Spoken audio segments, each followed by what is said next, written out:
안녕하세요. 오늘 저와 함께 배울 내용은요, 바로 품사의 통용입니다.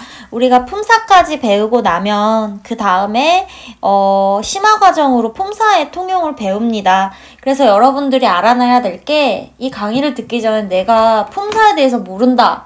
그 다음에 품사를 배웠긴 배웠지만 품사에 대한 명확한 개념이 머릿속에 없다 하면 지금 품사의 통용을 공부할 게 아니라요, 다시 품사의 체계와 각각의 내용에 대해서 안 다음에 품사의 통용을 공부하셔야 됩니다. 말 그대로 이 품사는요, 우리가 지금까지 배운 구품사를 얘기합니다. 그 다음에 이 통용, 이게 바로 오늘의 핵심 포인트인데요. 우리가 화폐가 통용됐다 이런 말을 씁니다. 그게 두루 쓰이는 거를 통용이라고 하잖아요. 문법에서도 마찬가지입니다. 예를 들면 우리가 사과라는 단어를 들었을 때 이것의 품사는 구품사 중에 명사, 이렇게 자연스럽게 떠오릅니다. 그 다음에 또는 가다라는 말을 들었을 때 이 단어는 동사, 이렇게 품사 구분을 어느 정도 하게 되는데요. 어떤 단어들은 이게 명사, 동사 한 품사에 속하는 게 아니라 2개 이상 또는 3개까지 속하는 것을 얘기합니다. 바로 그런 것을 우리가 품사의 통용이라 하고요. 이렇게 아래의 정의를 한번 보면서 지금까지 배웠던 거 복습 한번 해볼게요. 품사는 단어를 형태적, 기능적, 의미적 성질의 공통성에 따라 갈래를 나누어 놓은 것이다. 자, 그래서 우리가 형태에 따라서 품사를 어떻게 나누죠? 형태가 변하지 않는 불변어, 그 다음에 변하는 가변어, 이렇게 해서 나눴죠. 자, 그 다음에 기능은요, 문장에서의 기능입니다. 문장 속에서 이제 몸통이 되는 얘들을 체언이라 하고요. 서술어의 자리에서 활용을 하는 얘들을 용언이라고 하고요. 체언이라던가 용언을 수식해주는 얘들을 수식언이라고 합니다. 그 다음에 굉장히 작은 부분인 것 같지만 사실은 정말 중요한 기능을 하는 조사가 있는 것. 그래서 단어와 단어의 관계를 규정짓는 것이 바로 관계언이죠.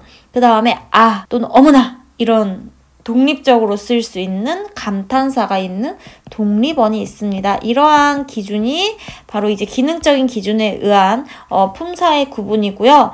의미적 성질, 바로 우리가 이 의미적 성질에 따라서 구품사가 나눠집니다. 체어는 명사, 대명사, 수사, 용어는 형용사, 동사, 그 다음에 수식어는 관형사, 부사, 관계어는 조사, 독립어는 감탄사. 자, 이런 식으로 해서 우리가 품사에 대해서 명확하게 배우는 시간을 가졌고요. 하나의 단어는 하나의 품사부에 소속됩니다. 하지만 하나의 단어가 2가지 품사에 소속되어 사전에서 2가지 이상 품사로 처리되는 경우가 있습니다. 여러분이 그걸 아셔야 돼요.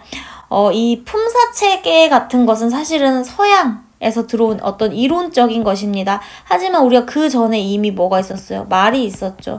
그래서 우리가 언중들이 다양하게 말이라던가 단어를 쓰는데 이 이론에 의해서 명확하게 이제 구획이 되는 것입니다. 그래서 예전에는 중세 때 같은 경우는 동사, 형용사의 형태 구분을 하지 않고 같이 쓰는 경우가 있었습니다. 그래서 그런 경우 같은 경우는 현대의 기준으로 따지면 명사, 동사, 형용사 이렇게 딱딱 나눠지지만 사실은 언중들은 그걸 구분하지 않고 그냥 쓰다가 서양에서 들어온 이론에 의해서 이런 문법 체계가 생긴 것이다, 이렇게 이해를 하면 됩니다. 그래서 현대에서는 이렇게 정의를 하죠. 이처럼 하나의 단어가 2가지 이상의 품사로 처리되는 경우를 가리켜 품사의 통용이라고 한다. 자, 품사의 통용이란 개념 잘 이해가 되셨죠?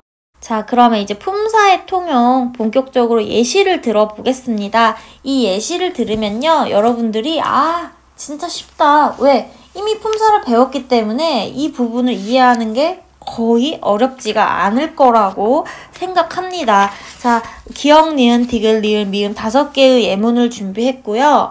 먼저 이 화면을 멈춰서 각각의 문장이 어떤 품사로 사용되고 있는지 스스로 한번 노트에 적고 또 이제 그 다음에 제 강의를 들으면서 확인을 하셔도 좋고요.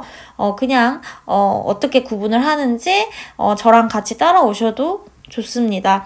먼저 기억부터 볼게요. 오늘은 수요일이다. 눈이 오늘 왔다. 이렇게 두 가지 문장이 나와 있습니다. 오늘이라는 단어에 제가 묻줄을 같이 쳤는데요. 자, 오늘은 수요일이다 라고 했을 때 요 조사라는 아이가 정말 많은 중요한 기능을 차지합니다. 우선 조사는요. 어디에 뒤에 붙나요? 체언 뒤에 붙습니다. 이 체언은 명사, 대명사, 수사를 포함하는 그런 기능을 하죠. 그랬을 때 이 오늘은 무엇이냐? 아, 명사겠구나. 그래서 오늘의 품사는 명사다. 이렇게 바로 나오죠. 그 다음에 눈이 오늘 왔다예요. 이 왔다는 바로 동사죠. 근데 오늘이 뭐를 수식하고 있어요? 왔다는 걸 수식하는 의미를 가지고 있습니다. 그렇기 때문에 여기서는 명사가 아니라 부사로 쓰이고 있습니다. 자, 그 다음에 니은을 볼게요. 그도 영어만큼 먹었다. 나는 먹을 만큼 먹었다. 자, 여기서 눈에 띄는 점은요. 역시 앞에 붙은 것입니다. 방금 여기서 체언 뒤에 조사가 붙는다고 했죠. 영어는 뭐예요? 바로 고유 명사예요. 그러면 이 명사 뒤에 찰싹 붙어있는 요것이 바로 뭐다?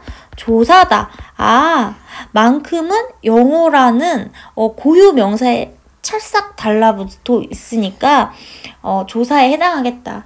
그럼 나는 먹을 만큼 먹었다. 여기서의 만큼은 뭘까? 라고 생각하면 우리가 명사를 배울 때요. 이런 기준을 정립을 합니다. 자립성에 따라서 자립명사와 의존명사가 있습니다. 의존명사는요. 말 그대로 남에게 의존한다는 건데요. 의존명사의 앞은 반드시 의존을 할 수 있는 관형어가 와야 됩니다. 그래서 관형어의 수식을 받는 게 바로 의존명사입니다. 그래서 먹을 만큼이 보면은 먹을이 뭐를 수식하고 있어요? 만큼을 수식하고 있어요. 먹을과 만큼은 띄었을 수밖에 없는 게 관형어와 의존명사는 각각 다른 성분이에요. 각각 다른 단어로 이어졌기 때문에 단어와 단어 사이는 띄었습니다. 그래서 먹을 만큼은 의존명사.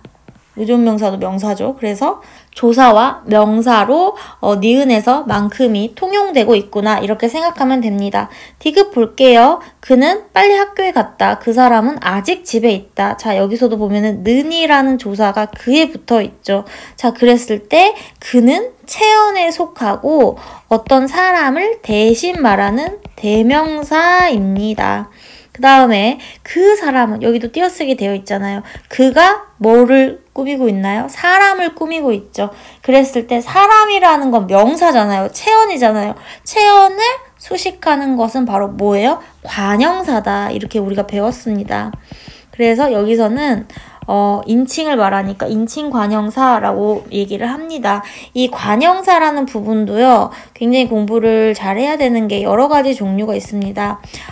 성상, 성질이나 상태를 나타내는 거, 그 다음에 어떤 것을 지시하는 이그저 같은 건 지시관형사, 그리고 사람을 나타낼 땐 또 인칭 관형사, 그 다음에 또 수관형사가 있습니다. 이런 것들에 대한 개념이 어느 정도 정립이 돼야 되고요. 그 다음 리을을 볼게요. 9에서 6을 빼면 3이다. 사과 6개를 샀다. 이렇게 돼 있는데 6을도 마찬가지예요. 바로 뒤에 조사가 붙으니까 6은 체언이죠. 체언 중에서 뭐다? 수사다. 이렇게 알 수가 있죠. 그 다음에 사과 6개를 샀다. 여기 띄어쓰기가 돼 있거든요. 이 개도요. 의존? 명사입니다. 자, 그럼 명사를 꾸미는 건 방금 얘기했잖아요. 뭐예요? 관형사죠. 그리고 수량 또는 수를 말하니까 수관형사입니다. 그래서 여기서 6은요. 수사로도 쓰이고 관형사로도 쓰입니다. 자, 이거 굉장히 수에 관련된 건 헷갈릴만 하거든요. 체크하셔야 됩니다. 그 다음에 미음 볼게요. 이건 정말이야. 농담이 아니라고. 나는 너를 정말 사랑했어. 라는 얘기가 나옵니다. 여기도 마찬가지로 이야는 곧 이다죠. 그래서 이다라는 서술격 조사가 붙었기 때문에 정말은 뭐겠어요. 지금 계속 반복하고 있죠. 체언 중에서도 명사. 자, 그 다음에 나는 너를 정말 사랑했어의 정말은 뭘 꾸미고 있어요? 사랑하다의 동사를 수식하고 있어요. 그래서 여기서는 부사가 됩니다. 자, 여러분, 제가 이렇게 여러분과 함께 분석을 했는데요. 잘 아시겠나요? 이게 설명을 들을 땐 아하 그렇구나 하지만은 책을 덮고 다시 예문을 보면 또 헷갈리는 게 있고요. 또 다른 예문이 나오면은 또 헷갈릴 때가 있습니다. 그렇기 때문에 이 품사의 통용 같은 부분을 여러분들이 스스로 한번 연습을 해서 확인을 하셨으면 좋겠습니다. 이 부분을 가장 효과적으로 공부할 수 있는 방법 바로 문제를 많이 풀어보는 것입니다. 오늘은 여기까지 공부하겠고요. 다음 시간에 꼭 다시 만나요. 안녕.